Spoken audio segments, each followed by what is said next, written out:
Okay, so I'm Ben Dupont. I'm the co-founder and CEO of We Maintain, or we're basically a B2B prop tech solution, and we help asset managers, which are large real estate institutional investors, transform their building operations globally. And Tal. Nice to meet everybody. My name is Tal. I'm one of the co-founders of Sunbit. What we do is we provide point of sale financing. So for non-discretionary, if you go to the dealership or you go to the dentist and you get hit by a surprise expense, we split the purchase into monthly payments. So some of you might know buy now, pay later from online. We're focused in the brick and mortar. Company has about 550 employees, and I have different sales teams, about 60 sellers on the team. Thanks, Tal. And last but not least, Frida.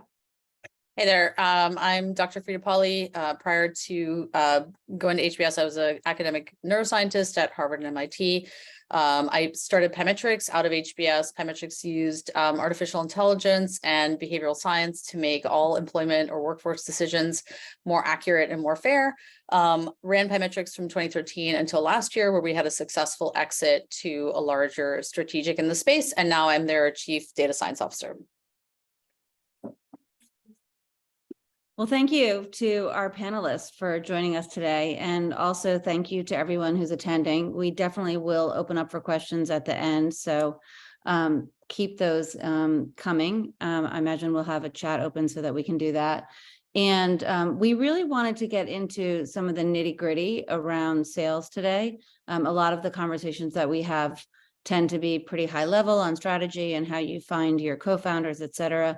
But we're going to get a little bit more nitty gritty today. So I'm going to go backwards from the introductions that we just did. And Frida, I'm going to ask you to jump in first, if that's okay. And just let us know, how did you find your first customer and how did that dovetail with your go-to-market strategy? Sure. So I guess I would consider we had two kind of quote unquote first customers. So the first check into Pymetrics was 150 grand, which was sort of a replacement for early seed stage. And it was actually a protagonist from an HBS case study that introduced us to basically a large hedge fund. And that was kind of like the check that allowed us to basically develop the platform without taking any outside money. And then our first customer, that once we had the platform developed, was Unilever, a large CPG company. They paid us $700,000. This was our first, we'd had POCs before that, but it was kind of like the first contract that we got. And honestly, it was at a trade show. And we had just done a ton of, we'd done a lot of, whether it was incubators or this or that or the other. And this trade show, it's a pretty big trade show. And we sort of lucked out. We met, their head of innovation, at, sort of one of these side booths, and they were just really excited by what we did. And that was our first customer. So that's a great story. I love that. Finding them at a trade show. Yeah. Being in the right place at the right time. 100%. Yep. Same question, Ben. Yeah, so actually our first customer was an insurance company. So as an insurance player, obviously they own a lot of real estate. And for us, it was more like more of a traditional way of doing online sales. So we tried to reach out to as many customers as we could. We were just coming, the three founders, out of different places around the world and launching the business out of Paris in Europe, in France. And so we didn't have a lot of contacts there. And so we really reach out to a lot of the real estate players that we thought would be interesting with the solution. But what is more interesting is the way that we won it. So we actually, the product wasn't completely finalized, and we actually still managed to deploy a kind of get an agreement from them, even if the product wasn't completely ready. So we were ensuring that they were willing to pay for it. And as when we got the money on the bank account, we actually went back to them and say, we need a few more months to accomplish what we actually sold to you guys. But we wanted to make sure that you were serious about it, wired the money, We went back, and then they signed the entire POC with us 2 months down the road. So much more traditional approach, where we again reach out with a digital marketing, but eventually had this approach of really trying to like sell before your product is actually done. And I think this is as a startup founder, when you're only like 3 co-founders at the beginning, one of the first piece of advice is like it's okay to sell even if it's not ready. Obviously, customers will agree to that, but you want to make sure that they pay for it. And this was, I think, one of the most interesting case study for us. Eventually, that led to our biggest contract a few months later down the road with Allianz, which is the German insurance company. After like 8 months following that contract, we got the entire Paris portfolio with them. But the first bit was really a bit of a fake until you make it approach that actually worked. I love that. Did you say in the beginning that you were focused on real estate, but then you ended up with an insurance client? Did I hear you correctly on that? Yeah, you're right. So we focus on real estate players, but actually most of the people that have real estate are banks and insurance. So a lot of our large institutional customers would be like insurance companies, real estate arm. Okay, now I understand that. Okay, and Tal, can you answer the same question? Yes, definitely. And I think it will be relevant because I started my first company in HBS in my EC year. And we were, competed in the business plan competition, also won first place. We were very excited. But one of the reasons we won first place is because we had paying customers. So while I was in the EC year, we got paying customers, and our first customer was Yahoo. I know it's not a very famous site right now, but a few years ago it was. And the way we got our first customers is we actually networked through our classmates. So we started the company, it was video advertising, and I went to a few of my classmates. We built a hit list of these are the companies we would love to sell into. And one of them was Yahoo. Now, how do we get to Yahoo? But we had classmates that worked in Yahoo, and I caught them and I kind of said, hey, here's what we're doing. Will this make sense? Can you introduce me to your ex-boss? Right? That was kind of the pitch. And it was a friendly introduction. From somebody, imagine you introducing one of your classmates to your boss, and he took the meeting and we presented, and we were very transparent. We said, we're in business school. This is a company we just started. We don't have any paying customers. We didn't, I always say, I agree with fake it till you make it, but you get caught at a certain point. So like upfront, we said, hey, you could be our first customer. Here's what we're doing. It wasn't very expensive. So, it was a few $1,000s. And that was our first deal and our second deal, by the way. So classmates that made warm introductions to friendly people. And I think that in general, that attitude is an important one, because you don't have a product, you don't have proof, you don't have case studies. So if somebody says, hey, this is a good guy, I think you should listen to him, that frames the conversation in the right way. So we didn't plan that, but how great is it that we have 3 completely different examples of going about how you got your first customer. Tal, first were there any special concessions you gave to that first customer? Were you looking at it mostly like as an alpha, where you weren't looking to, were you looking for some information back, or did you charge them the going rate? How did you? So the answer is both. So First of all, I was transparent in saying, hey, Mr. Prospect, I'm not here to optimize my revenue, right? You're not going to be my most profitable customer. I know you won't, but it's very important for me that you pay, and we go through this conversation and you approve this with finance. So, because if it doesn't pass that, then you're getting a fake pilot. So, and again, it was a few $1,000s. I think we came with $10,000, and I said, hey, we'll be happy with $5,000, but we do want you to go to procurement, to go to your manager, to approve this, to make this a serious project. So I can then take the quote from you and go to my next prospect and say, yeah, of course Yahoo paid. Maybe they paid a bit less, but here's a product. So it was both. It was getting them to pay something.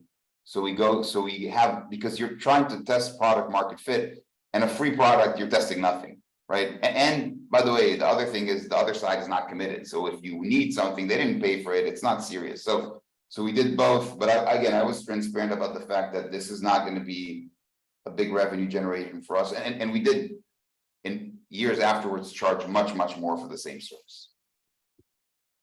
Great information there. Frida, same question. Yeah, so I mean, I guess like between the check from the hedge fund and Unilever, we had basically, I think, more similar to what others are describing, sort of like 5,000, 10,000. I wouldn't call them our first customers. They were, but we were also kind of iterating on what the product should be in the end. We had like sort of multiple, like we were experimenting with sourcing talent, screening talent, internal mobility. There were lots of different things.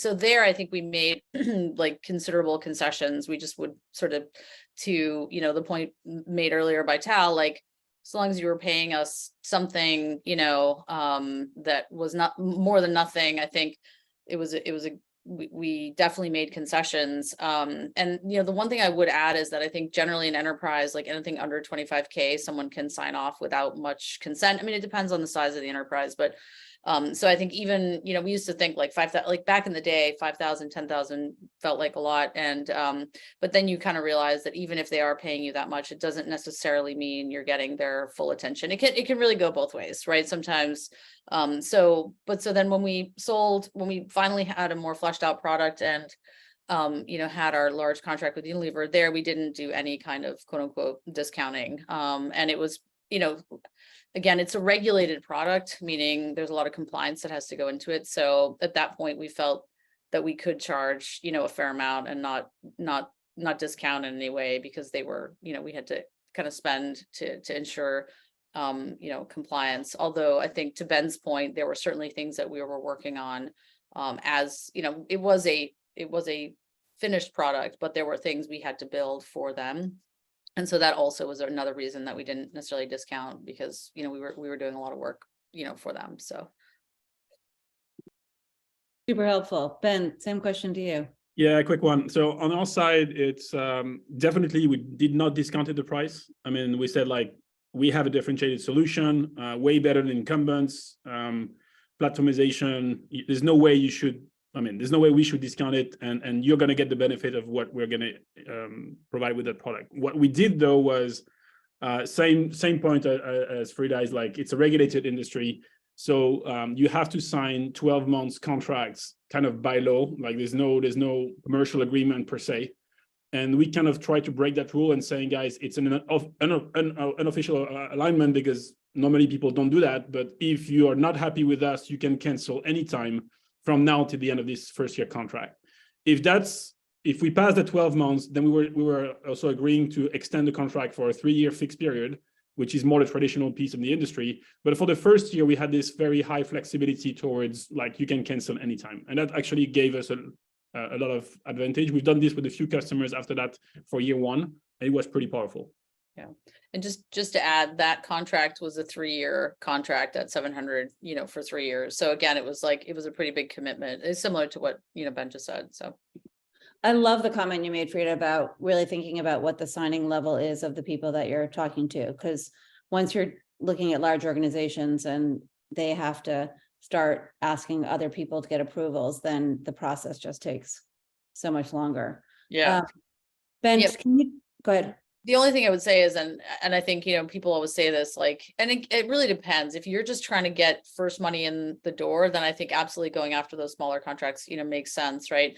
But I think at a certain point, what we realize is like, you know, these 5K, 10K deals were taking up so much of our time, and we're not necessarily, again, it was more in the product market fit time period, not yielding the types of results, quote unquote, that we wanted. So I just think you have to be careful. That's all I would like say to people, is just be careful when you're you know, just because people are committing money does not mean it's going to be a win-win. I think there's a lot of other things, and you have to have success metrics, I think, that you kind of agree upon with your client. I think that's a really critical component for anything, because if you're just, you know, sort of selling the product and you don't have a sort of agreed upon idea of like, okay, success means this, and it's like, you know, very, very detailed and, you know, quantitative, I think it can be, at least in our experience, it was not ideal. So It's a great point. I think that if you talk to successful entrepreneurs, they will always mention their early clients as good partners.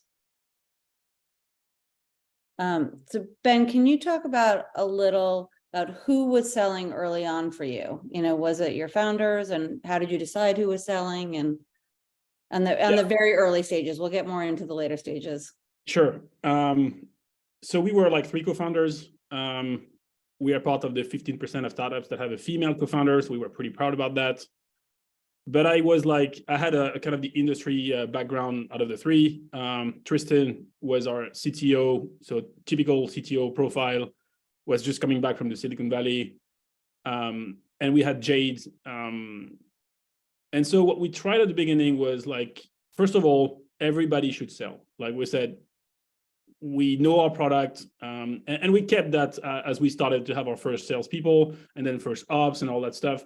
We kept that logic even till today. We're a bit more than 200 people. Everybody should know the product. I mean, this is for us extremely important. But the first thing we did was a little bit like a bit of a challenge between the 3 of us. Like I was taking more of the high-end institutional customers. I mean, it's easier to approach them through different networks. I mean, obviously HBS helped a lot. Jade was approaching them by email because there's a big unfair advantage that you women aren't using enough, is that your opening rate of emails is like twice as high as ours, and that's like even true today. So Jade was at a 42% rate of email opening. We were like really strong at the plateauing at 23. And so that's something that helped a lot from an indirect perspective. So she could reach out to customers and open accounts much better than the 2 of us. And Tristan was pitching like this. We tried also different accounts. Like, as we were saying before, these large B2B accounts, there's a lot of decision-making units. And what we learn over time that I think can be useful also is they are driven by 2 things. One is do nothing. And the other thing is make them look good. That's the only thing about what a B2B customer cares about. So if you come up with something that is interesting, fancy whatsoever, and it doesn't help them to do nothing, and they have to themselves go in-house and pitch your product, forget about it. And in the end, if you do something that doesn't give them a kind of a way to shine within the organization, it's also pretty complicated. So step 1 was really like focusing the 3 of us on different channels. So Tristan more to the like basically the innovation group of these people, Jade by indirect emails, and I was trying to get to the C-level and try to pitch on a larger group. That's how we did it at the beginning. And in the end, we were challenging each other. We stopped after like probably 6 months, but for the first period of sales, it was pretty interesting also to see what was the right go-to-market. How do we enter those accounts? It's still complicated as we go. Today, you still have accounts that are pretty hard to crack, but this was a good kind of pilot for the 3 of us to get to know what is the best strategy to enter those accounts. That's great. I love that the women's emails were being opened at a higher rate. So I mean, 100% true story and still true today. Yeah. Frida, how were people opening your emails? We didn't, that's a great question. We never did such a detailed A/B comparison. So, I mean, like up until, so we closed that deal in 2016. We were still a very small team. We were, 10 people at that. And I was the one who was the most focused on selling. And there was a woman that we hired out of business school who was joining me, but everyone else on the team was technical essentially. And I agree with what Ben said, is that, my co-founder, Julie, would be brought in as part of the sales process, specifically if folks in the early days had a lot of questions about sort of the more technical aspects of the product. But certainly I think, myself and this other woman were, sort of the main people who sold the product. And, honestly, we didn't have anyone who with a true sales background until the following year. And then, it was kind of a rude awakening. I'm not a rude awakening. I just laugh. I was like, oh, we didn't know what a BDR was. We didn't know what a customer success person was. We didn't know what a sales, we knew nothing, right? It was amazing that we were able to do what we did. And, obviously this guy had sold at LinkedIn and he came in and he was our head of sales. And once he was in, he took over kind of like building out a more fully fleshed out sales team with, the appropriate roles, et cetera, et cetera. However, I would say that, up until the sale of the company, like there were always times that I think the founder can be incredibly helpful in just sort of, being that executive sponsor presence, whatever you want to call it, for clients. So I always played that role. But I do agree, with Ben, and I think it can be challenging to do this. I do think that having the approach that everybody needs to know the product, everyone needs to be able to sell the product, et cetera, I think is really critical to being successful, because especially when you're selling something that's somewhat complicated, which then can make it harder for everyone to be able to sell, but I think is really important. So yeah, I mean, I think there's definitely a common theme among founders about leading sales organizations with no sales background. So but we learn as we go, which is what all entrepreneurs do. So Tal, same question in terms of early on who was selling. I definitely want to get into, when everybody hired their first salesperson, but early on.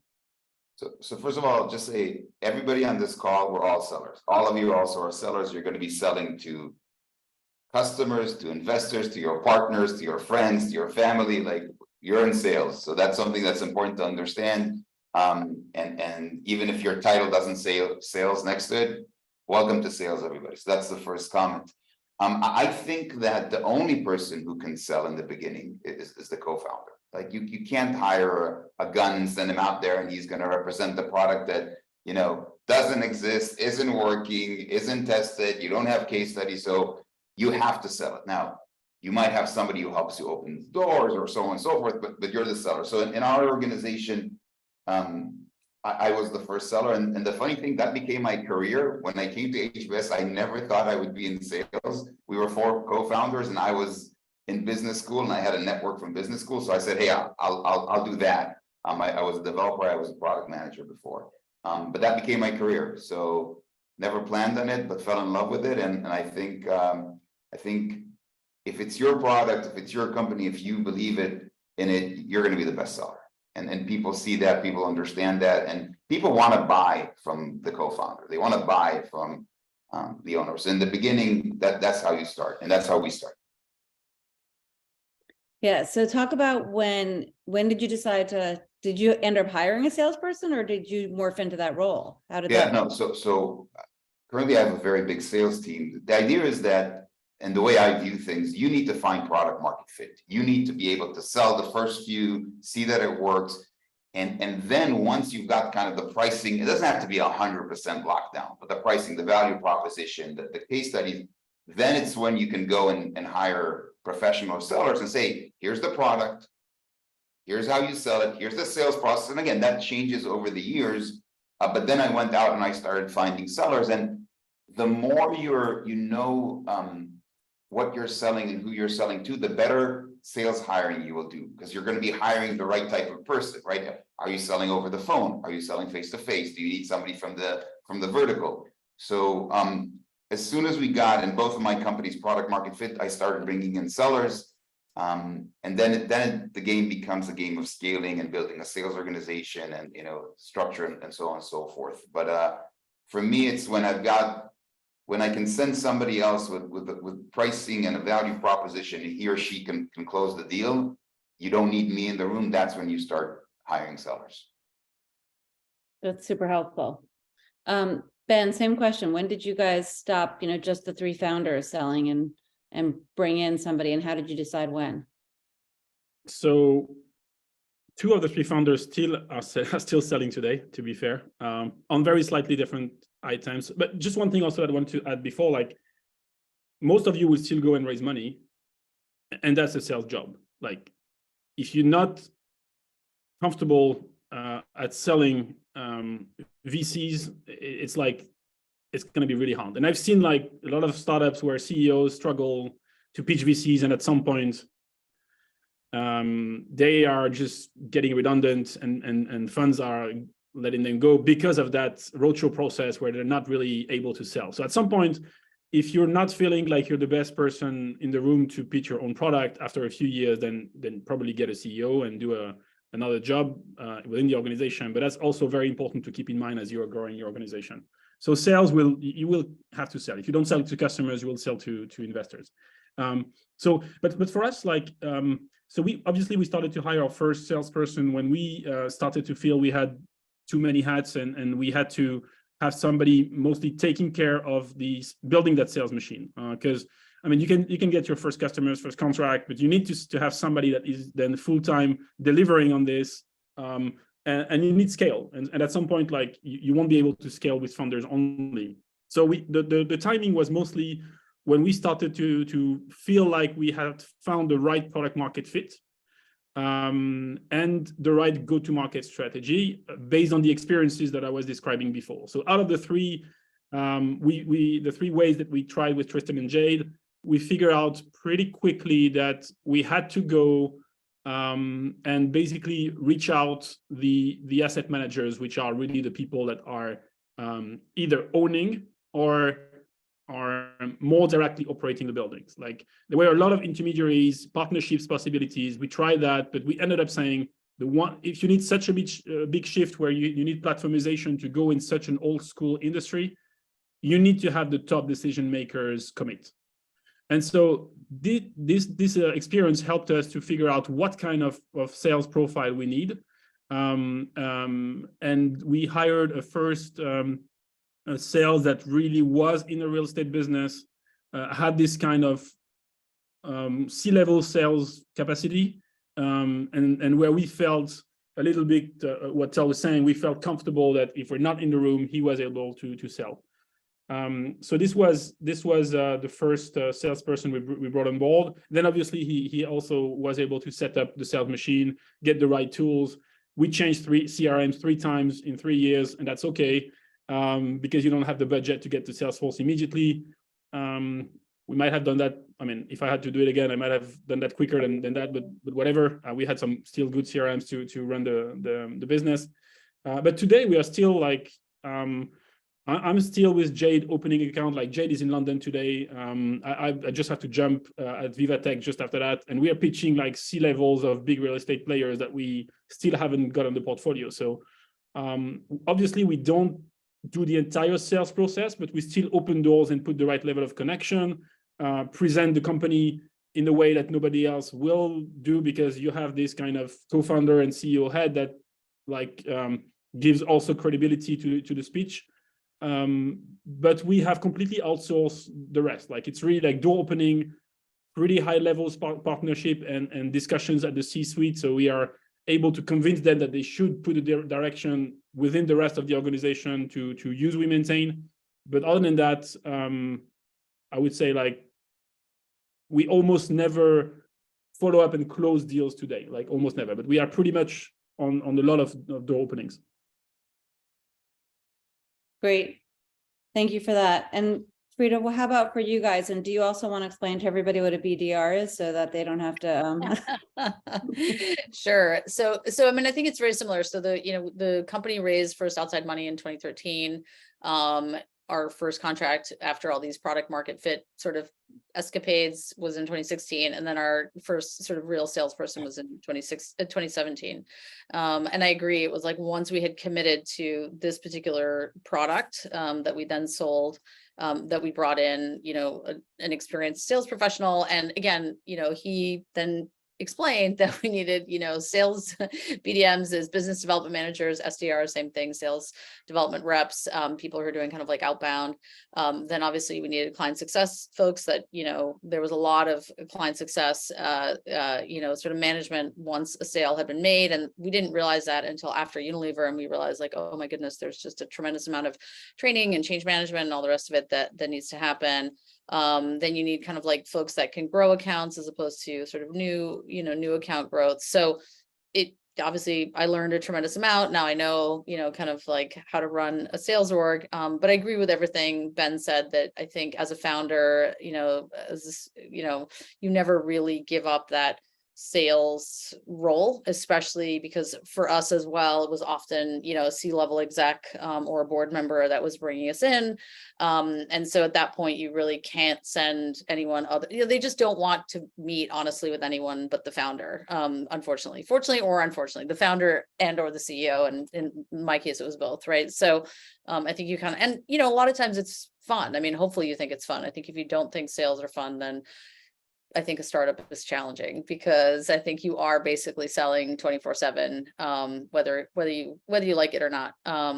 So, but I do think that bringing in someone experienced to structure the process is incredibly helpful. And then, what we realized is that then in 2019, we had to bring in someone different to run a much larger sales org, because that person that we brought in 2017 was fantastic, but really couldn't manage a sales org that was larger than, 25 or 30 people, because again, a bunch of things kind of fell not so much in their wheelhouse. And so we had to kind of upgrade is the wrong word, but bring in someone different 2 years later, because sort of we had outgrown that person. And I think that's not atypical as well, is that, you are often needing to bring in different people, as the company grows, and, as the client base is expanding or changing, or, all of that. So.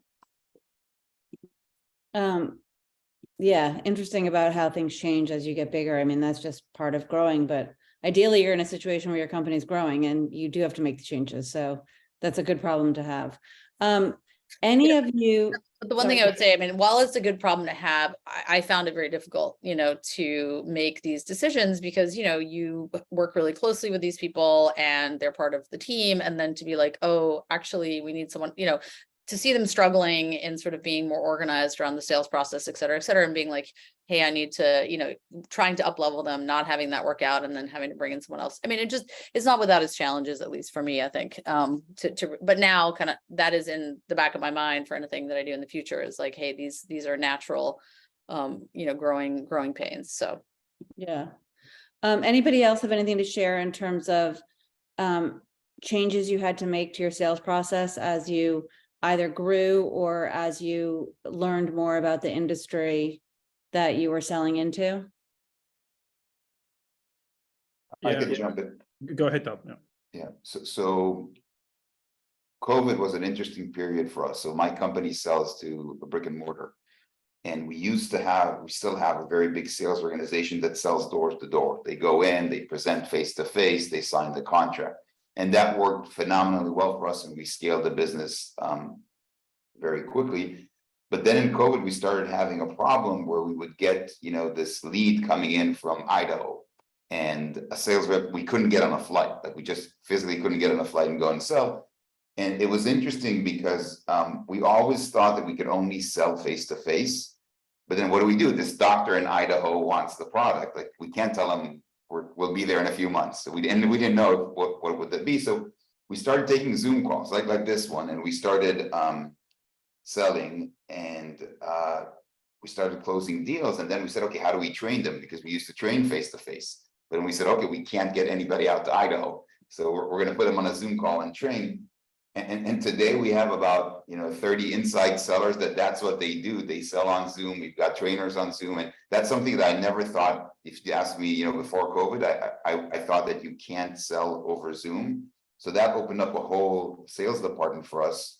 And now we're even moving that department to Vegas, and we're scaling there. So that's just interesting, that interesting change that we had to go through, just based on the situation, but it worked out for the best.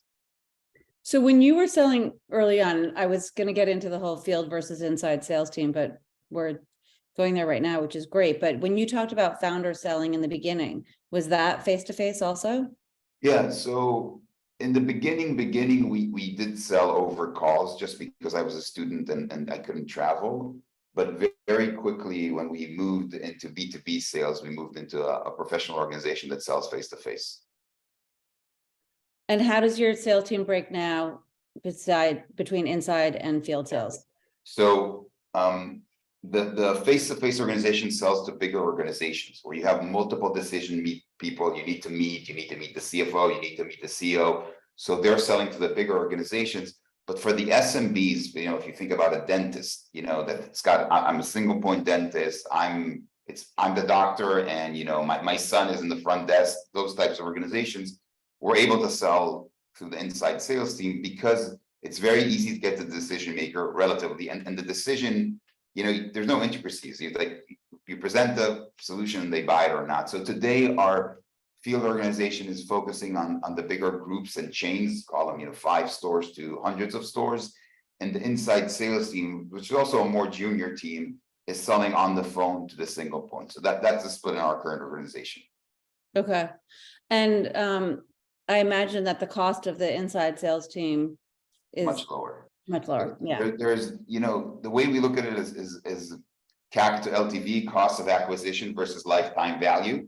So it is much cheaper to sell. We also get less revenue from these smaller organizations, right? So we're playing with that metric. On the other hand, if you go and you sell a chain of 1,000 stores, it's a long sales cycle, it's expensive, multiple meetings, but then those thousands of stores generate a lot of revenue. So we're always playing with CAC to LTV, cost of acquisition to lifetime value, and we're optimizing for that. So that's the game we're playing here. Yeah. Super helpful in terms of how to think about that as you grow. And Marty, just to jump in, it looks like Clint's had his hand up for a little bit. What's Clint asking? Hey, everybody. Thanks for letting me jump in. I wanted to ask a question about an earlier point that Frida made. She mentioned that, you know, it was about a 3-year cycle to find product market fit, and that first customer was about a 12-month sales cycle. So what I'm trying to understand is, like, you know, you have limited time, limited resources. Like, how many of these customer segments and channels are you testing at any given time? Like, when you were on that 12-month sales cycle, were you kind of all your eggs in that same basket of that same type of customer and that same channel, or were you testing out? Did you have other, you know, pegs in the fire at the same time? Like, how should you think about, like, experimentation? Because I think most people on this call are pre-product market fit and would be trying to decide what's the best course of action. Yeah. Well, so sorry, 2013, it was late 2013. So, and it was the 2 women in an algorithm phase of the company. And there was literally nobody but myself and my co-founder, right? So that was really like the very beginning.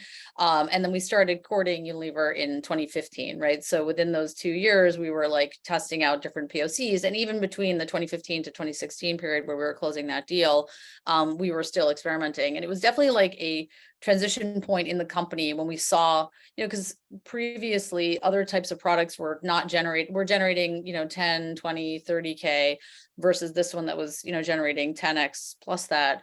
And it was definitely a turning point in the organization where we said, okay, if we focus more on selecting candidates rather than sourcing them, the ARR is likely to be much higher, in part because it brought us into a regulated space. So absolutely, you're testing multiple, you know, 4 or 5, not too many, but like multiple different product lines, so to speak, or use cases rather, I guess is the way to think about it, as your because again, time is of the essence. So you can't just like wait around and like do like, you know, serial experiments. You're definitely parallel experimenting at all times, I would say. At least for us, that was the case.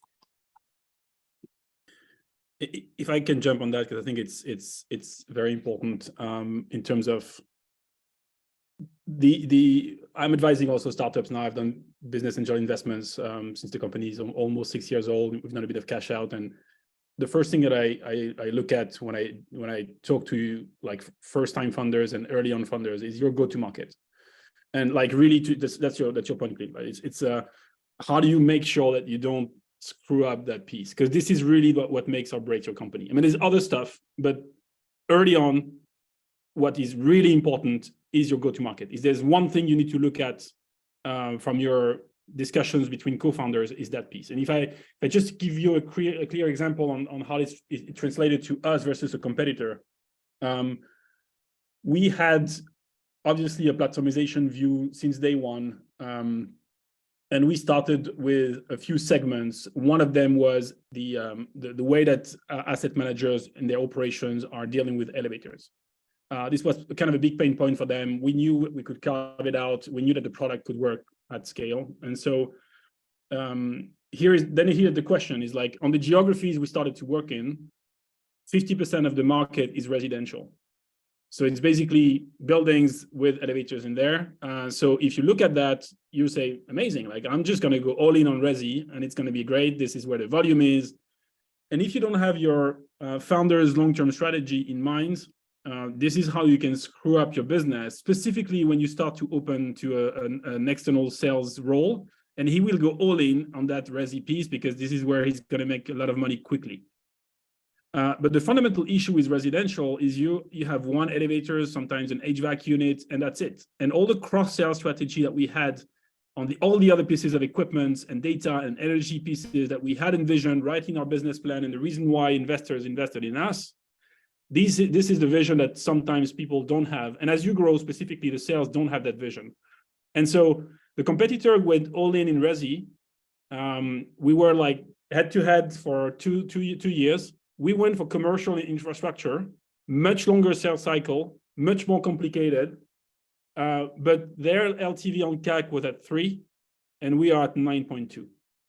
And the reason for that is that we were able to cross-sell within the same accounts, use these sales strategies to really go deep and have like multi-million accounts instead of them going fast on one segment and realizing that they were gone and that they had no way to pivot and to try to go in the other segments where we were already taking a lot of market share.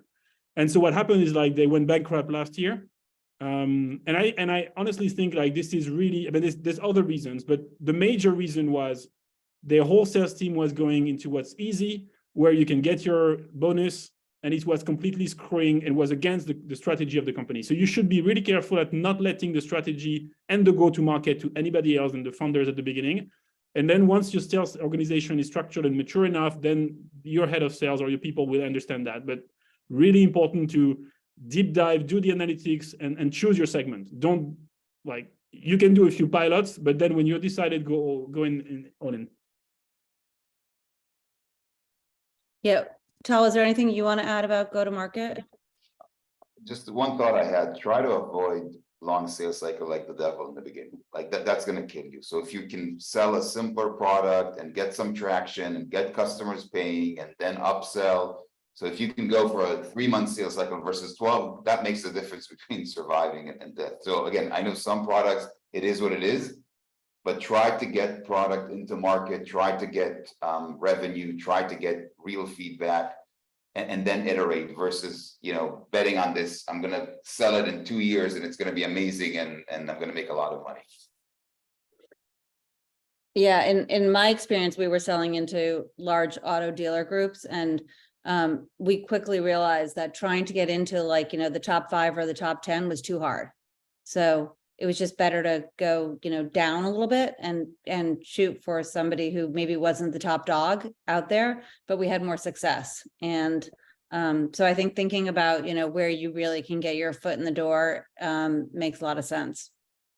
By the way, I'll say something interesting. So, you know, we're selling to top auto groups. We've got most of them.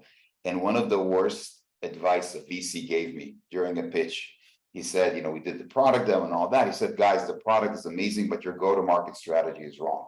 And I said, why? And he said, because you're going after these 1-by-1 single point small organizations.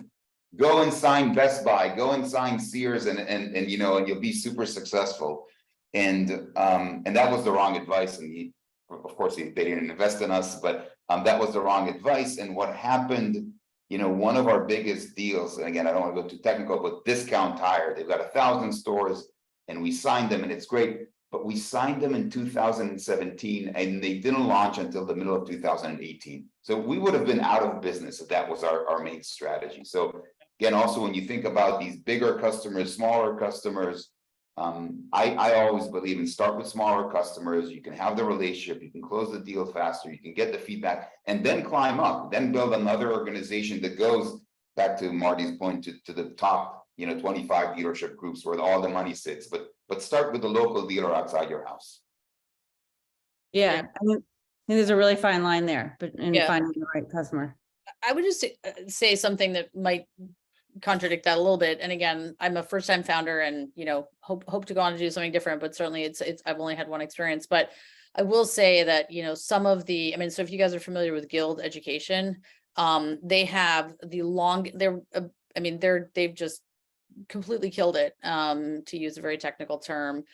They have the most insane ARR and the longest sales cycle, and they're beyond a unicorn, right? So I think it's more around having, and you have to iterate, I think, and really decide what you're going to do and be deliberative about it, rather than, I think, to Ben's point, which is just chasing the easy thing or whatever. I think you have to have a deliberate strategy, but you know, very, very successful companies have been built on chasing incredibly long sales cycles with ridiculous ARRs. Now, so I think, again, I think it just depends, and it depends what your product actually is and who your buyer is, and et cetera. And I think, so I don't think that there is particularly one path. I think it's just being more deliberate about what you think the right path is for your product. And it sounds like everyone on this call found the right path for their product. So Exactly. Every industry is different, and the advice that we're hearing, you know, some of it will be more applicable to some industries than others. And some VC advice is going to be, you know, better than others. So, you know, you have to really take all this information, and it's a fire hose, and pick what works for you. Anything else on go-to-market before I get back into the nitty-gritty of sales teams that you guys think? One last thing on VCs, and I think it's interesting because this is a different period than it was a year or 2 or 3 ago. VCs now are looking for profitability.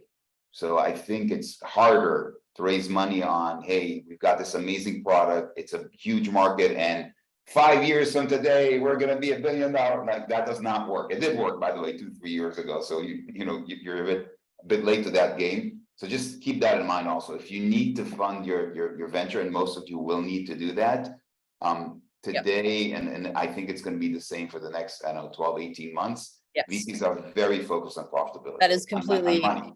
accurate. Yes, things are completely different than they were back in the day. Yep. Yeah, and KPIs.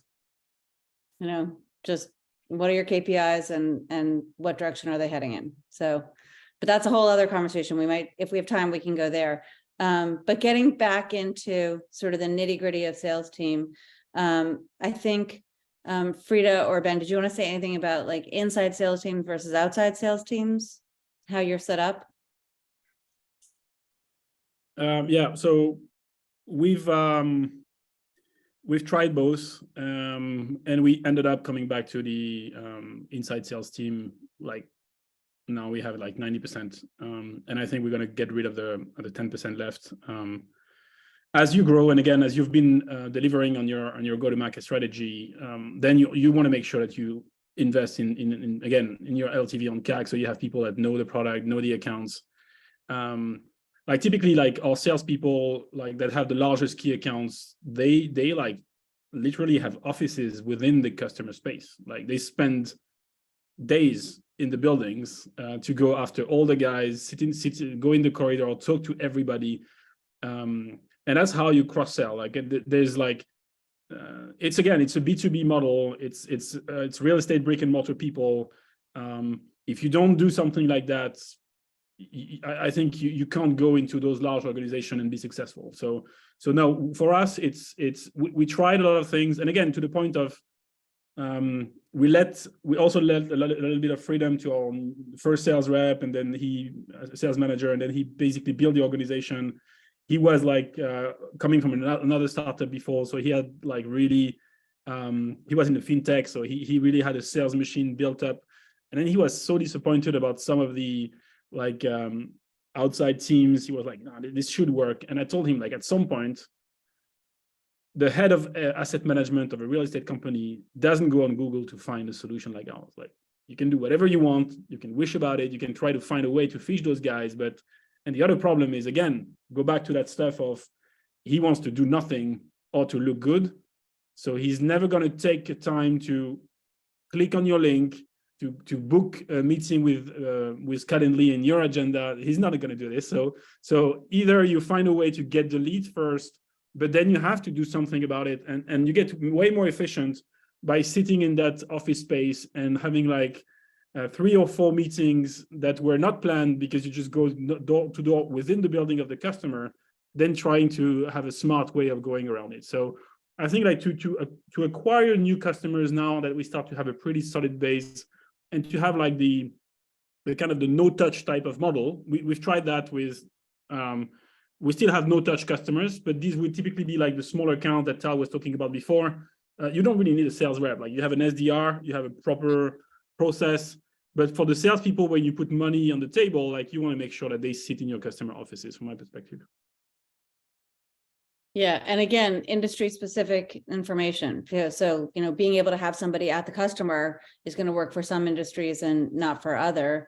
And you know, you may find exactly what Tal was saying in terms of the smaller customers, you don't need to have somebody in the field, but sometimes you're never going to get a customer unless they actually can, as somebody said to me at one point, like, if I can't like look in your eyes and, you know, I'm never gonna to buy your product. And probably the other thing is like, it depends also, like if you have internationalization and key accounts team, that's another piece. Like if it's a local guy, it's fine. But at some point that local guy doesn't go international, right? So if you really want to keep expanding your LTV on CAC numbers and you go with the next big city or big country where this customer is, you need to have like also people that they can trust, and then you will structure your key account. I mean, this is later down the road, but very often very important to know which customers you're going to land and expand into, because this is probably one of the best strategy again to be successful in B2B.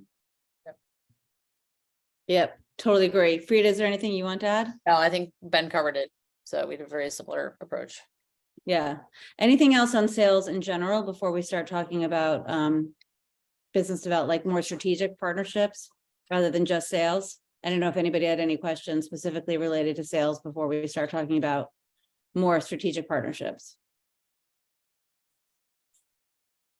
No, everybody's feeling pretty good about that. Any big changes you guys had in terms of your target customer? Were there any pivots that you had to make?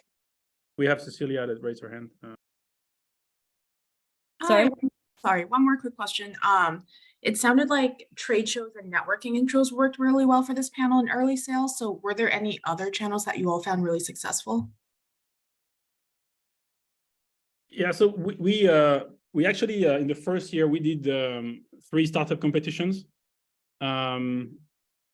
This was like, and the same stuff, like industry specific. Real estate love shiny logos, and so we decided to pick one for each continent.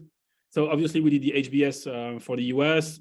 We did one that was it's the national media here for business called BFM Business, and they had a startup competition that is national. So we've done that for Europe, and in Asia we've done a MIPIM startup competition in Hong Kong.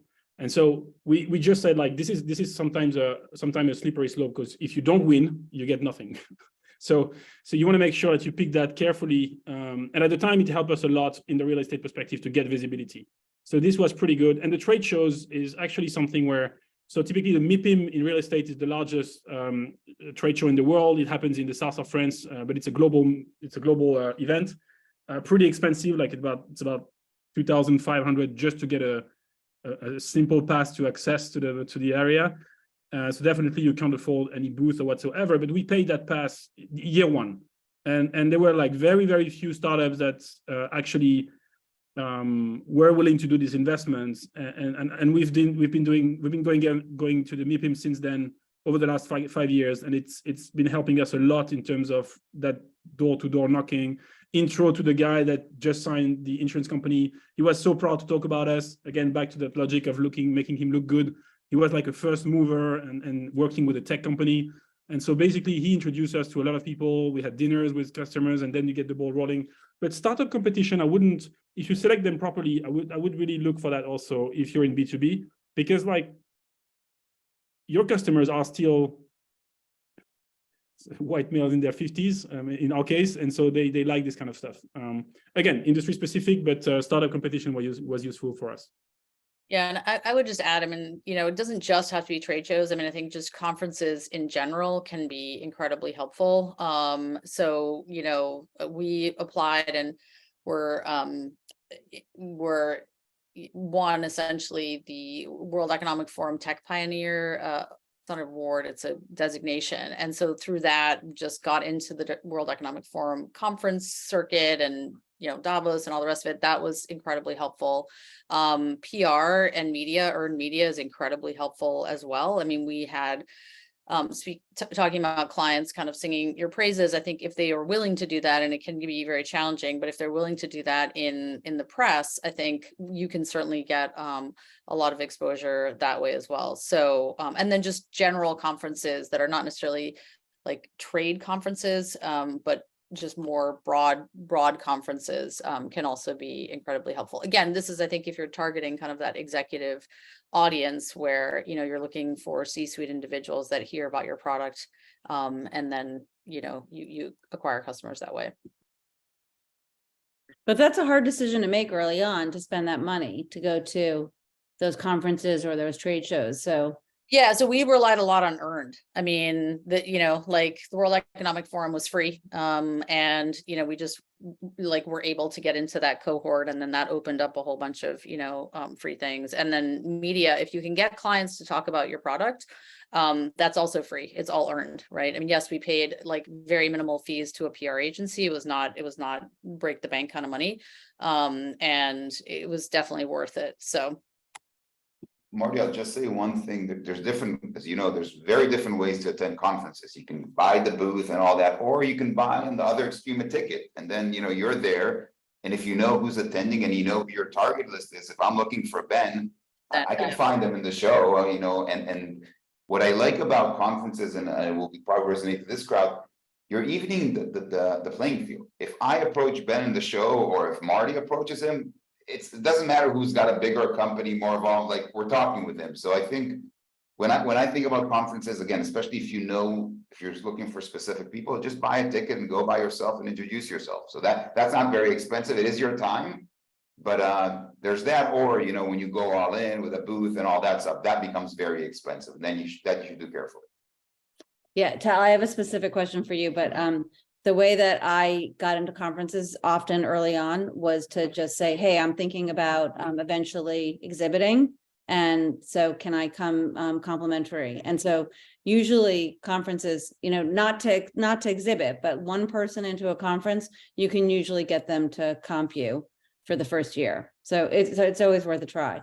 But Tal, a specific question for you, because you operate in so many different verticals. And so how did you decide early on in terms of which verticals to focus on, whether it was, a conference or, or just making calls, et cetera? Yeah. Do I tell the truth, or do I tell the PR story? Both. No. So, I'm not going to tell you that we did market research, extensive market research. We had a product and we went to market and we tried. And I know it doesn't sound maybe good for HBS students, but we just tried. We went and we met doctors, we met dealerships, we met veterinarians, and we kind of, and what happens, and especially again, if you're going back to the co-founder, even if they don't buy from you, you can see what was the conversation, a 30-second conversation or a 1-hour conversation, right? And even if they don't buy at the end. So for me, the way to penetrate, especially if your product, it fits many verticals, right? Could fit a lot of verticals like ours does. I think the best market research is put a seller on it or put yourself on it, go out there, try to sell it, get feedback. That works much better than market research. So the way we chose our vertical, and by the way, we launched some verticals that we then shut down after a month or two because for whatever reason it didn't perform. But that's where you get two things. A, you get the best data, and B, you're starting to build your case studies and your customer and your brand name. So you're already making progress. So for us specifically, again, shorter sales cycles, not as expensive as some of the products that Frida and Ben are selling. It's getting in front of the people and seeing, do they buy? And if they buy, why do they buy? And once they buy, they use the product. And that's how we landed on our key verticals. And I think Sarah Scott had a follow-up question. Sarah, did they answer your question? Oh, no, it was a slightly different question, and I don't want to divert the conversation, but it was more on the processy side around initial pitches with clients. So in terms of like how formal should we make these? So we're obviously really early in our businesses. We don't potentially have any clients signed on. Should we frame it as more of like a discovery and have it just be a conversation? Or should we be coming in with like an actual pitch deck and making it seem more formalized? I've kind of gone between the two and just wondering if there's a better approach for getting those early clients on how to position it. I mean, I think it depends on the context in which you're being introduced. I mean, so we went through an incubator in early 2014, and we had lots of introductions to, high-level executives at, different enterprises. and the advice we got, and in part it was because of the context that we were meeting them in, was go and listen to their problems. So you have a solution, go and listen to what you like they think their biggest problems were. And this was again earlier in the product market fit. I think once we had a better idea of exactly what problem was the most critical, and the introductions were being made to people whose pain point we could solve, then it became more of a formal pitch. So I just think it depends, and those things were happening simultaneously at times, right? So I think it just depends on the context in which you're being introduced and the meeting is happening. Yeah, and I'll add one more thing, and I agree 100%. It's what stage you're in, and I'm going to quote Pitbull, which nobody ever quoted Pitbull on a call like this, but Pitbull says, ask for money, get advice. Ask for advice, get money twice, right? So many times, especially in the early stages, if I try and sell you something, you're going to start asking me, how does it work? But if I say, hey, I need advice, I'm going to your vertical, I think I've got a cool idea, can you give me 15 minutes?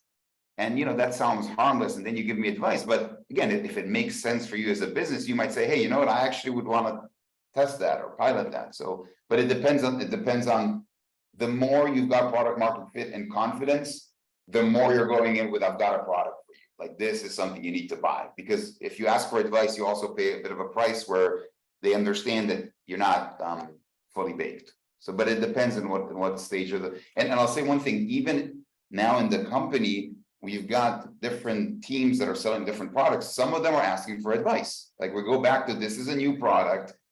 We've been very successful with all those products, but now we want advice on this product. And that opens up the doors. So it changes over time. And I guess, like, to close on that question, I mean, we were going without slides. We were having a fixed list of questions that every of the three founders were asking in every single meeting. This was for us extremely important to ask questions to really understand what the customer was looking for. And then we had like 2 demos depending on what the answers were. But these were like product demos. So yeah, depending on what needs the asset manager had, if he was typically operating his buildings internally, then you had a solution that was much more efficient, and we were pitching that solution. If he was subcontracting to a property or a facility management company, like if you come up with your big slide deck and in the end you figure out that the guy is actually outsourcing everything, he's not the decision maker. And so you've just lost the 15 minutes. So I think, like, asking questions first and resisting the fact that you want to pitch your product is probably the best thing you can do if it's your first meeting. And then go demo instead of slides. I mean, you can have a high level 2 slides pitch or 3 slides, but you don't need to be too complicated. A good demo beats any kind of slides, and you have conversations around it. So that's what we've done. Did any of you run into situations where somebody just wasn't willing to be your first client, that they would only come in if you had a second client? Yeah, Frida's saying yes. Of course. Yeah. I mean, they don't say that to you necessarily, but they always ask, well, who else is using it, right? That's key. That's like code for, I don't want to be the first person. And I think I mean, I think back to what Ben was saying, like, somebody said, the first early adopters of your product, it really is more about making that person look innovative than it is about anything else. And certainly the clients that we had as first adopters were, I mean, there's the whole book about this, Crossing the Chasm, right? How do you get to from the early adopters into sort of, I forget what the other segments are called, but those early adopters, I think it definitely is a different breed of person. And it's also not a company. I mean, like, a big, large bank is a perfect example of this. We went after that bank for several years, and it was only when the head of campus recruiting moved and took a new person took on this role that we were able to break into this bank. And it had nothing to do with the bank. It had everything to do with the person. We had tried to pitch their predecessors. And I'll never forget, there was a CEO of a cybersecurity firm who basically would wait to see on LinkedIn, I don't know if you had an alert or something, to see when the CIO of a firm would turn over, because trying to sell cybersecurity to a CIO that had been there for decades was like saying, hey, you've been screwing this up for a very long time, and now I've got something that is gonna, like, show that. And so he literally would have to wait until somebody came in and was willing to say, hey, we haven't been doing this right for a long time, before kind of he knew that it was kind of like, fallow ground for his product to be sold. So So it's definitely very critical to identify not just the right firm, but also the right person, because it really does come down to that. Yeah, we had similar stuff. Like when we started in Paris, went pretty quickly in London. COVID hit, but we still opened on London, and we had like an amazing. We grew like 3 times faster in London in year 1 in Paris, and then we opened Singapore, and we had exactly what you described. Like we came to that customer, and the guy was like, "Who is your other customer?" I'm like, "We're in Europe. You're the same group, CBRE, no problem." And the guy was like, "No, it's who is your other customer in Singapore?" And I'm like, "Come on, guys, you're CBRE, like you're an American company and you're global. Like, what are you talking about? Like, we gave you 2 names of your colleagues in Europe and say, yeah, but these are my colleagues in Europe." Like, and so we were like very confident closing the first deals in every playbook and that we did before. London was very successful, and then we had that first customer in Singapore that said no.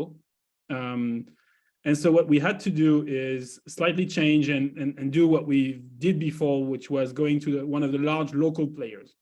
And when we signed this first local Singaporean player that was mostly in Asia, then we had this domino effect that happened again. But we had to know within a large institutional account, because of a culture that locally he was like, "I'm not the one that is going to raise my hand or raise my head and get the bullet." Like he was really, and this was a very Singaporean culture that we didn't get originally, so we get a bit pissed off. Like we went all the way up to CBRE headquarters in Dallas, but it just didn't work. Like it was a local culture stuff. They needed to have reassurance, and so we had to just like change again, go local, large local, and it eventually worked. There's no slam dunks in sales, right? Tal, anything you want to add to that? No, I'll just say Frida said it really well, but you're selling to a company, you need to have a product market fit, and you're selling to an individual. And that individual, I love Frida's story. That individual can make or break the deal, which also means that sometimes you sell to a company and you hear a no at the end, but that's not a no. That's this guy or girl's not going to buy. But if you go to their competitor, you might get a yes. So, and again, especially early days. And it's hard because they don't tell you to your face, we're not going to be your first customer, but you can sense it. You can sense based on the questions. I love the question, who else is using it? And when I hear that question, sometimes it's almost like, okay, this meeting's over. Thank you so much. It's been great, but it has nothing to do with product market fit. It has to do with the person on the other side. So keep that in mind. You're selling to people at the end of the day. Yeah, and I don't want to go too much into the auto examples all the time, but there was a conference that was like a digital dealer conference, and we would just find the more forward-thinking potential customers at this specific conference because it was a digital conference. So that sort of goes back to that question about conferences and really thinking about who your target is and making sure that you're aligned. And then also because family businesses, a lot of times you had to wait for the younger generation to come in, and the older generation just wasn't gonna buy your product, but the younger generation, more technically savvy, and they got it in a way that the older generation wasn't gonna get it. We don't have a ton of time left, but any other questions people have specifically around early sales or structure? Or does the panel think we've missed anything? It was great conversation. So just in our last 15 minutes, have any of you relied on strategic partnerships to grow your business? I think we've built those, but I'll say just one thing. There's no shortcuts. So if you can't sell it by yourself with sellers and have case studies, nobody else is going to sell it for you. So, you always have this executive that comes in and says, oh, I can sign this partnership and it's going to generate millions of customers. You first of all need to prove it. And also when you come to the strategic partnership or channel or whatever, they will partner with you if they think that it's going to be beneficial for them. And in order for them to partner with you and invest resources, you need to have the proof that it's beneficial. And the bigger you come to that conversation, bigger with more customers and more success, the more likely are you, A, to get a deal, and B, to get a good deal, which is not, there's a lot of startups who had a strategic deal that killed them because, they gave all the economics away. So all I'm saying is I love strategic partnerships. I always think of them as something that you do once you've proven traction and you've got customers and you've got something that you bring to that table as well. So that's kind of very high level, but. In the example you just gave, are you specifically thinking about somebody else selling for you? Selling, representing you, pushing you into their customers. Yeah, so whenever somebody, in my mind, and again, we're in a go-to-market conversation. So I think strategic partnerships is how do I scale faster, right? You know, you could have strategic partnerships on the technology side or that I understand. But if we're talking B2B and go-to-market, and at the end of the day, we want to grow our business, and the assumption is that this, you know, partner has access to a lot of customers or has access to a lot. So that was, I was answering from that perspective, strategic partnership that helps you scale. Yeah, we have the same logic. Like in 5 years, we are just starting to look at it for exactly the same reasons that Tal mentioned. Pretty much afraid also that they like if it's a strategic, and there's a few other startups that did it.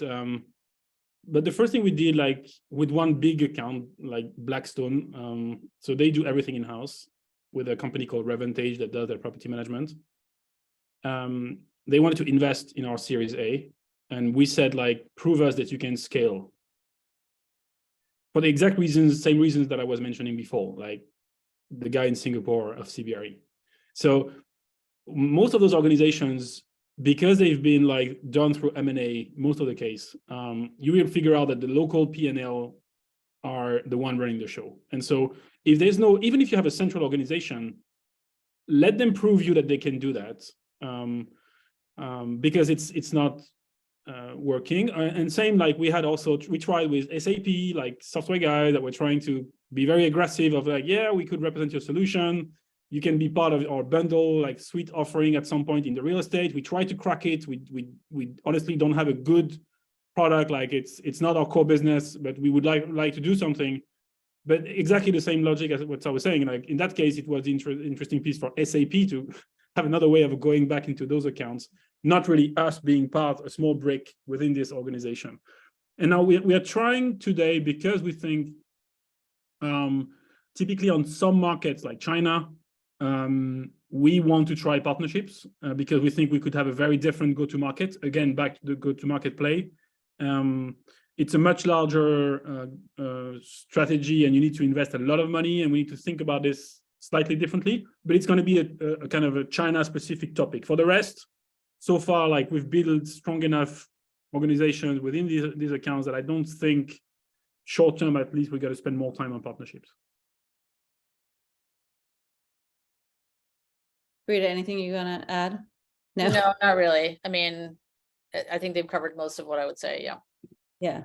What about in terms of one of the reasons I bring this up is because we had a partnership early on, which wasn't just a sales partnership, but there was another element to it where it was giving us data that we needed.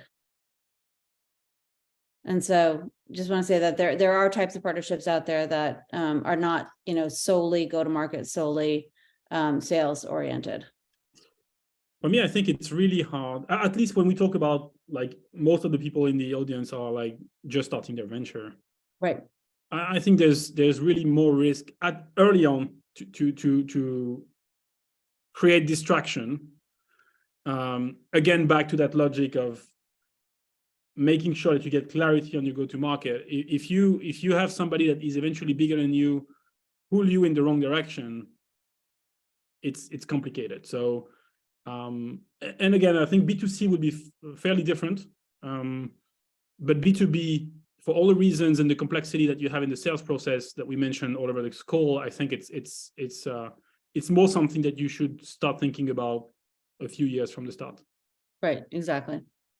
Yeah, so be careful, I think is what everybody's saying. Be wary. Yeah, I think we've really covered everything that that we talked about would be part of this. I don't know if anybody has questions that they want to ask specifically of the panelists, or if there's anything, Emily, that you wanted to add in, or Ben. Yeah, I know, Marty, you had mentioned earlier KPIs, kind of what direction they're heading in if you had time. I don't know if you want to talk a little bit about that. Yeah. So what I was talking about was KPIs, which are specifically around funding. And so that is taking us a little bit of a different direction. But I think that one of the things, especially with the changes that we all are very much aware of in terms of VC funding right now, is that it's more difficult to get investments than it was a year ago or 2 years ago. And what I'm seeing is just this huge focus on KPIs and figuring out what KPIs are going to resonate with VCs. And honestly, I don't know the answer to that at all. I'd love to hear from the panel your thoughts on, how are you thinking about what KPIs you have to hit in terms of your next round of funding? Yeah, maybe a quick one on this. And on the sales piece also, we can just quickly say it. For me, the way we look at it is like number of meetings of the sales rep, really important, pipeline, and then your bookings. If you set clear targets for everybody, if somebody is not hitting it after 3 months, for us, he's out. I mean, it's really also important that you do this early on. And sometimes you give him a second chance because he's new in the company, because it's hard to recruit. Even more so today, you need to make sure that you hit your numbers. And so you can't, you had to hit your numbers also before, but it was like more of a growth versus profitability. And it's I would say, very different types of dynamics. I don't think that one is harder than the other. Like growing fast is hard, is really hard. But also like getting the right balance is what people are looking for today. So I think like from a VC standpoint in the market right now, I would say like you still like they don't believe that the value of tech companies, which is creating scale, is dead. Like I think this is still a very big dynamic, and we see some cases. I had a case last week of one of my friend that built a fintech. They just signed a 44x on ARR in 2023, right? So from a valuation standpoint, so 2021 isn't completely dead. I think it is dead at the market level, mostly because VCs have been over. I mean, they have a lot of lines in their portfolio that are overinvested, and they need to balance their portfolio back. I mean, this is what I think, and this is what creates that market tension. But if you're in seed round, and which are all the people in the room, I think you should still be pretty aggressive on the growth side. Like this is the leverage you're getting from your technology is what will make your company worth 10, 15, 20, 30x your revenue, right? So I think you should still look at that. What needs to be, from a sales perspective, again, looked at now is and VCs will ask you to say what is your incentive plan for your sales team, and how do you build your sales machine on that around this? Like, what is your margin? What is your booked margin pipeline forecast? Like, this is the kind of stuff that we never had before. And now they look at really your pipeline and really try to understand how do you ensure that this is going to hit your margin numbers that brings you to that path to profitability. So shorter path to profitability, you still have to get growth. LTV on CAC is something that I would push quite a lot, because again, I think we should not forget that investing money is very different from burning money. And the ratio that that is good for that is your LTV on CAC. I mean, if you have a 9.2 LTV on CAC, every money you pour in the business is well invested, right? So the question is on how you calculate that LTV on CAC. So you have to be very transparent about the type of formula you use, because you have different ways of calculating it, and you need to be very, take the toughest definition. But basically, being able to have those kind of metrics early on in your pipeline with margin levels, clear policies on how you get approval in your sales community, is something that will be creating confidence in terms of how robust you can build your business. But I wouldn't forget growth, honestly, specifically if you're in seed. I'll jump in and say something that's going to be the opposite of all we've been talking about for the last hour and a half. But I think it's relevant for you guys as you start building your companies. In the beginning, as founders, we sell a dream. We sell a dream. This is going to be big. This is going to be great. This is going to be amazing. And then we start generating revenue. And once you start generating revenue, you're a revenue generating company. And from that point on, it's all going to be about your growth and your revenue and your margins and so on and so forth. So there is that decision point that you need to make. Am I coming to present with revenues and growth, or am I coming and presenting I have the best solution ever? And no, of course we don't have revenue yet, but it's a seed round, it's a, early investment. So just crossing that point, once you cross that, there's no return. Once you have revenue coming in, you've got revenue coming in, which again, I think definitely in more progressed rounds, that's everything. You can't raise anymore on a napkin and a PPT, but you guys might be able to, your first round, your seed round. So just think about, do you want to generate revenue or not? But once you generate revenue, that's what you're going to be measured on. So if you like it or not, that's what they're going to be asking questions about: the revenue, the growth, the margin, the when are you going to be profitable? That's the language that people use today.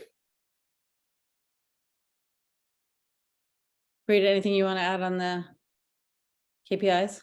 No, and I actually just completely agree with what Tal said, in the sense that, it is a very like deliberate decision point that you have to sort of, decide when that's going to be, basically. Yeah.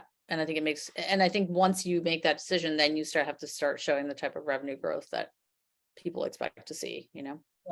It's interesting. We've been talking about two different KPIs. It's, your internal KPIs on your sales team, because we were focused on sales. What are the KPIs that you're holding your team to? But then also, what are the KPIs that you as a company are looking for in order to be able to focus on that next round of funding? Are you guys all still having to fundraise?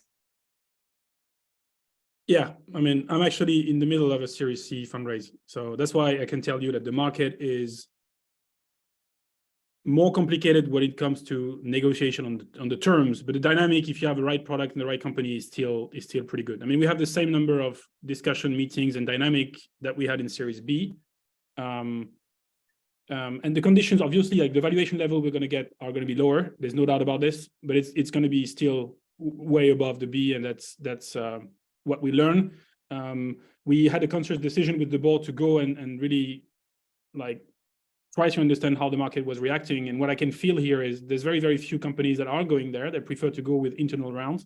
And I think it's a mistake because I think there's a lot of opportunities. There's a lot of cash still. And if you have the right level of business, and obviously if your current trading is good, you have way more people trying to find deals. And in seed, so this is for us, but it's irrelevant to the audience. But for seed, I mean, this has never been it's a great time to be in seed round right now. I mean, most of the VCs shifted their money towards seed, so I don't think it's a problem. And what still stays true today is that strategy is to be at the right place at the right time. Like, I have a friend of mine that just sold his company in December 2021 because nobody wanted to invest in him because he was profitable. And now he's like depressed because in March 2022, he would have been doing a massive Series B because he was profitable. And so that 3 months gap is something that, I mean, there's a bit of bad luck, but there's also a bit of logic of what do you want to achieve? Where are you from a strategic standpoint? Are you at the right place at the right time with your industry? And that is still true, specifically when you're in a crisis mode. I also, and I will close on that, I spent like 8 years living in China. I think they have a great word for crisis, which is Wei Ji. Wei Ji, when you split two characters, Wei means risk and Ji means opportunity. And I think this is exactly what we are in. I think I will not quote a famous rapper like you, but Churchill was saying like, never miss a good crisis. And so you have great opportunities to be in a seed round in the current time. So use it. That's great. Well, now we have a Chinese quote and a rapper quote, and I think that confidence in the market is good for everyone to hear. That you have to be paying attention to the details, but don't be dissuaded by what's happening out there. Tal and Frida, you're both shaking your head. You both agree? Yeah. Yeah. No quotes for me, but I completely agree. Yeah, I didn't come with any rapper quotes either. So rapper or world leader. So exactly. Emily, anything we missed? No, I don't think so, unless anybody has one last question for the group.